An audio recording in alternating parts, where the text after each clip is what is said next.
Jacksonville Mayor Lenny Curry is giving an update on the emergency operations here in Jacksonville. Don't feel safe at this point, get to a shelter right now. We still have a lot of capacity at the shelters, so leave now. Be there by 8 o'clock tonight, please, for your own safety. 40 to 60 mile per hour winds, gusts of 60 to 70 miles per hour for 12 hours. That's a long time for the city to take a beating. Safety items, generators, reminder, keep them outdoors, not in your home, not in your garage. In your home, in your garage, the fumes can kill you and you won't know. You won't be able to smell or detect the fumes.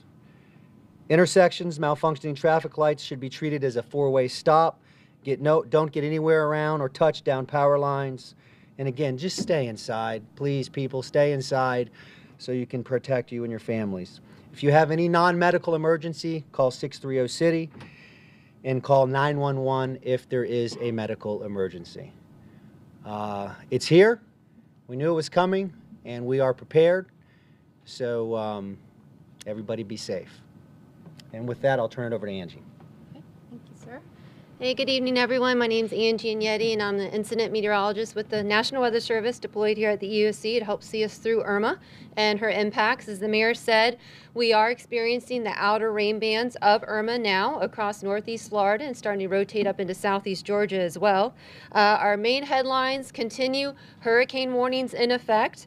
We have that storm surge warning in effect along the coast, and we have bumped up the magnitude of the storm surge up to 3 to 5 feet along the immediate coastline. So that's been a little bit of a change, and still up to 3 feet along portions of the St. Johns River. We did reach minor flooding thresholds this afternoon with high tide at Main Street at Mayport, and we'll just continue to see those water levels rise. Tonight, high tide along the coast and along the river will be between midnight and 2 a.m. So anticipate us reaching moderate to major potentially at that time frame. We continue to have a tornado watch in effect, and that means with these rain bands coming on shore, they will have the potential to produce quick, short-lived but damaging tornadoes. So with the watch in effect, we need to be alert for tornado warnings. And if you hear the tornado warning's been issued and you're in the path of that warned storm, you need to seek shelter within shelter. So put as many walls between you and the outside as possible. And we continue to have a flash flood watch in effect, and where we see locally heavy rainfall, which has been occurring across parts of town, stand by for a flood warning. At 5 p.m., Irma did make landfall near Marco Island as a Category 3 storm, and the storm is continuing to move northward with an increase in forward speed expected, as well as a gradual decrease in magnitude. By tomorrow morning, we're expecting the storm to make landfall near the Gulf Coast region as a Category 1, maybe a Category 2 storm. But what's unique, even though the center of it is well to the west of our metro area, the wind field is large. Okay, it expands out about 200 miles on the east side of the storm, and that wind field is just moving its way up the Florida peninsula. So as the mayor said, we are anticipating sustained tropical storm force winds. Those are 40 to 60 miles an hour across the entire county, across much of northeast Florida to that fact, with gusts up to 70 miles an hour for an extended duration. And we're looking for that peak to occur between midnight and noon Monday. This afternoon, we're starting to see those gusts already in the upper 30s and gusting up to, at times, near in the low 50s. So we are seeing a ramp up in our wind speeds, and we're starting to get observations near sustained 40 miles an hour. So I anticipate a continued increase in the wind magnitudes this evening, especially after 8 o'clock tonight. So please stay in your safe shelter locations and continue to heed the advice of local emergency management.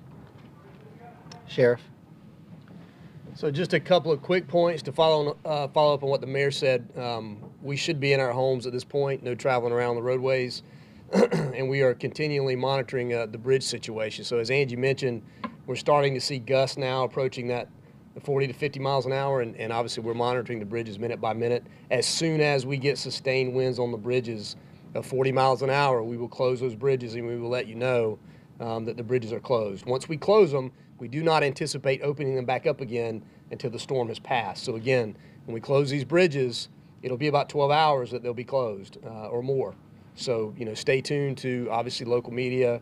We will put stuff out on social media, mainly Twitter, some on Facebook, to let people know the status of the bridges. But we're monitoring that, and as soon as, again, we, in conjunction with the beaches law enforcement and the beaches government down there, we make that decision, we will push that information out so everybody knows. Thanks. And I would just remind people to have your batteries loaded in your radios in the event that you lose power and you need access to information. With that, we'll take any questions. Sheriff, do you expect your men and women to be able to be out in the field for the entire storm? I do not. So there will be a period of time where we will have to pull. We've got pre-designated areas all over town. So we mentioned the intercoastal bridges a lot. There are JSO officers as well as the beaches law enforcement still at the beach. So that was a question that came up earlier. We are not withdrawing from the beaches. We're just closing the bridges. But they're all over the city. We have pre-designated shelter in place areas for officers to basically hunker down and ride out the worst of the storm.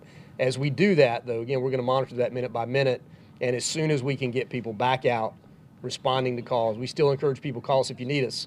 Maybe a little while before we get there, but we will continue to roll those out. And again, watch minute by minute and get back on the street handling those calls for service as quickly as we can. Mayor, it sounded like you drove around town today and you saw some flooding. Yeah, I mean, you have high water levels already, and the nor'easter, which this would have been a storm event, I'm told by the experts, without Irma. So it's just going to be exasperated as what we see happening between 8 p.m. midnight and then midnight on. What parts of town did you go to? Well, I live in San Marco, so just traveling this way before I came, I wanted to check it out, and you can already see some areas, and it's what was predicted. Mayor, are any of the shelters at or near capacity at this moment? The Legends is full. The others all have capacity. Mayor, on that, we've been getting some reports from some listeners that they're under the impression that they would be turned away from a shelter if they don't have a proper ID. I think your office has been pretty clear about that, but could you clarify for anyone else who has any questions about what they need to bring with them to a shelter? We're not going to turn people away from a shelter. Their safety is the most important thing to me and to city officials. We would like them to bring the resources they have: a pillow, blankets, food, water. If they don't have resources, we're going to take care of them. Sheriff Williams, what is going to be the process when you decide to shut those bridges down? How much advance warning will be given? How will people know? So the warning is now that the bridges will be shutting down. So that's the advance notice that it's going to happen. As we continue to monitor that, again, as soon as those winds are sustained long enough, for us to believe that they're not going to subside, we will close the bridges down. When we close those bridges down, there'll be, if someone is on the road, there'll be a detour. All that will get set up. Obviously, we won't let you just dead into a police car. There'll be a detour before you approach the bridge to get you back to where you were coming from. So, I would anticipate, again, as Angie mentioned, the next few hours are going to be critical, and I would guess that the bridges start to come offline again sometime, this evening. So, anticipate that. But this is the warning that the bridges will be closing in Jacksonville sometime this evening. Sheriff, is there currently a SWAT call out? There is currently a SWAT call out. And I don't have any additional information on that. All right, we have resources obviously dedicated to that. And they're working that as they normally do with the challenges of the weather. But I don't have an update for you right now. Mayor, are you noticing any public works issues early on in the storm, like drainage issues or anything like that? I mean, there's going to be issues. This is a nature event, a serious and a significant one. But what I can tell you is that we have our public works department, our workers have been leading up to this, and even through just recently out clearing things, picking things up as reported to us. The men and women in that department are working hard and are being led, and will continue after we get through this storm. That reminds me, there will be, as a reminder, there's no garbage service tomorrow. If your normal garbage pickup was tomorrow's Monday, it'll be pushed to Tuesday, and then each day thereafter, you just move back a day. What parts of town are you expecting the worst flooding? Angie, I'll let you answer that. Yeah, no problem. The usual spots for sure.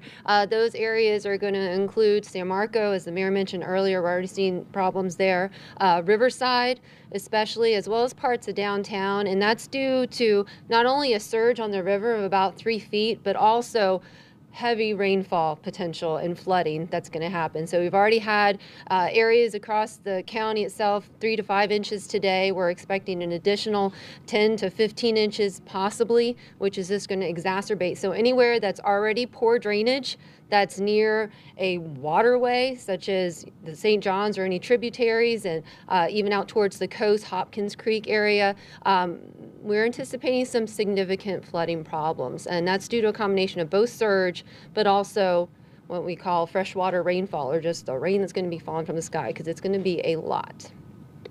Okay. Any other questions?